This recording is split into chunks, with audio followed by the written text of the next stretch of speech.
Leo സിനിമയുടെ Kerala FT collection 12 കോടി രൂപ. ഈ ഒരു റെക്കോർഡ് എമ്പുരാൻ സിനിമ തകർക്കുമോ ഇല്ലെന്നാണ് പലർക്കും സംശയം. എന്നാൽ ഇനി ആരും സംശയം വേണ്ട.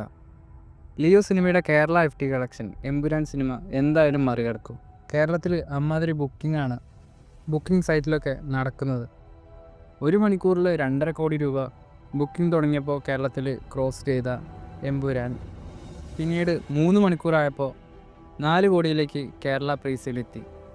ഇപ്പോൾ ഇതാ സിനിമയുടെ ബുക്കിംഗ് തുടങ്ങി 4 മണിക്കൂറാകുമ്പോൾ സിനിമയുടെ കേരള പ്രീസെയിൽ 5,26,00,000 എത്തിയിരിക്കുകയാണ്. അതും കേരളത്തിലെ ഫാൻ ഷോസിൽ നിന്നും ഉള്ള കളക്ഷൻ കൂട്ടാതെയാണ് ഇത്രയും വലിയൊരു സംഖ്യയിലേക്ക് സിനിമയുടെ കേരള പ്രീസെയിൽ എത്തിയിരിക്കുന്നത്. ഇനി റിലീസിന് ഒരാഴ്ച കൂടിയുണ്ട്. അപ്പോഴാണ് എമ്പുരാൻ സിനിമ ഇങ്ങനെയുള്ള റെക്കോർഡുകൾ ഇടുന്നത്. എന്തായാലും double digit Kerala collection Empuraan സിനിമയ്ക്ക് ആദ്യ ദിനം ഉണ്ടാകുന്ന കാര്യത്തിന് സംശയമില്ല. പിന്നെ എമ്പുരാൻ സിനിമയുടെ FTFS കാണാൻ പോകുന്നവർ ജസ്റ്റ് ഒന്ന് കമൻ്റ് ഇടാമോ?